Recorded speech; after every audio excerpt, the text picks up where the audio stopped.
alternance de nuages et de belles éclaircies. Les maxima seront compris entre 10 et 16 degrés. C'est la fin de ce flash. Merci de nous suivre. Très belle matinée. C'est une bonne nouvelle. C'est déjà ça.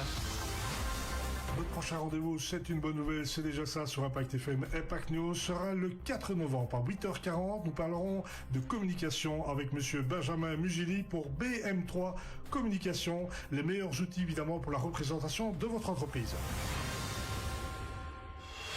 Impact FM, l'inforégion avec Olivier Tomezzoli. Les principales taxes inchangées à Lierneux alors que la taxe de séjour et celle sur les secondes résidences sont revues fortement à la hausse. Les Francopholies de Spa se réinventent pour 2026, 7 jours de festival, 4 jours en salle avant 3 en plein air. Tous les détails dans ce journal. Foot féminin, Bellevaux un peu dans le creux de la vague en première provinciale avant le gros derby à Auffray samedi prochain. Mardi 4 novembre, le développement des titres de l'info de l'arrondissement en présentation Olivier Tomezzoli. Bonjour à tous, on parle beaucoup de taxes en ce moment, le renouvellement dans nos communes ces derniers jours et à Lierneux, bonne nouvelle puisque les principales taxes IPP et précompte immobilier ne changent pas pour l'année prochaine, pas de changement non plus pour la taxe déchets, tant mieux pour les Lierneusiens. Par contre, Lierneux, comme nos autres communes, est confronté à la multiplication des gîtes et hébergements touristiques et pour freiner quelque peu cet afflux, le dernier conseil communal a adapté les taxes de séjour et sur les secondes résidences, taxes de séjour qui passent de 50 à 120 € par lit et par an, alors que la taxe sur les secondes résidences passe de 500 à 700 € par an.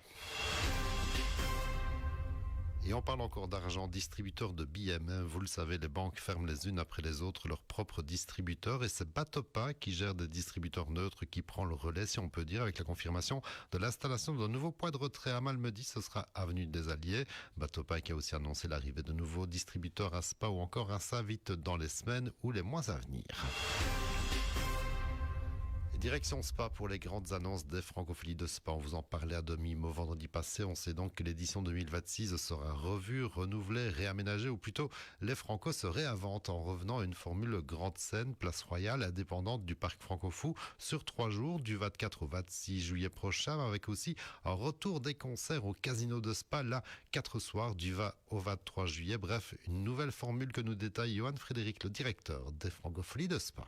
Oui, on a vraiment décidé de tenir compte des attentes du public. On a beaucoup interrogé notre public au travers d'enquêtes ces dernières années et pour pouvoir proposer une nouvelle approche du festival avec véritablement 4 expériences. Un festival 4 expériences. La première d'abord c'est la place royale qui devient un véritable écrin qui va être fermé, isolé du reste du parc de 7 heures et qui fera l'objet d'une billetterie spécifique. Là le public pourra retrouver des concerts, des têtes d'affiche en format XXL sur la grande scène Pierre Absat sur la place royale tout en ayant toujours accès par ailleurs aux concerts du village. Village donc ça c'est la deuxième expérience. Le village qui lui est donc désormais isolé de la place royale devient c'est le retour du village Francofou 2.0 avec des nouvelles implantations de scènes, des nouveaux espaces et où on va retrouver 3 scènes et là on va revenir avec une offre très offensive au niveau des prix. Le village Francofou c'est 29 € par jour, gratuit pour les enfants de moins de 12 ans et puis on retrouve en complément de ces 2 offres en plein air qui passent de 4 à 3 jours avec toujours un même investissement programmatique, on retrouve le retour de concerts en salle dans la grande salle du casino avec des concerts là en assis qui vont avoir lieu du lundi au jeudi. Donc les Francopholies passent à 7 jours de festival cette année avec différentes offres qui vont être complétées aussi par toujours la présence de concerts gratuits en ville. Des Francopholies de Spa qui veulent donc rebondir après une édition 2025 un petit peu compliquée à niveau comptable tout en retournant à ses racines, à savoir la musique. C'est ce qui fait le cœur évidemment de notre projet, c'est la musique, les concerts, donc il n'est pas question de travailler sur la qualité de la programmation du festival, mais effectivement, passer de 4 à 3 jours, ça permet de limiter des frais de production, de sécurité et autres, et de concentrer l'offre sur une séquence plus dense. On croise quand même les doigts pour que 2026 ne ressemble pas à 2025 et on continue à aller de l'avant. Une organisation culturelle comme les Francopholies, c'est une espèce depuis 30 ans de montagne russe. Il y a des années où ça se passe bien, et puis des années où ça se passe moins bien. 2025 était une année où ça s'est résolument moins bien passé, effectivement, et on a décidé d'en tirer les conclusions et d'arriver avec quelque chose de nouveau qui nous semble répondre aux attentes du public et aux pratiques aussi du public actuel. Et nous sommes mardi, jour de la page foot féminin chez nous, avec en première provinciale une défaite pour les filles de Bellevaux, 2-3 face à Manet. 3e défaite en 4 rencontres pour les jaunes et vertes qui restent bloquées à la 5e place au classement avant le derby à Offray. Ce sera samedi prochain, jour de la Saint-Martin d'ailleurs chez les Aufurlins.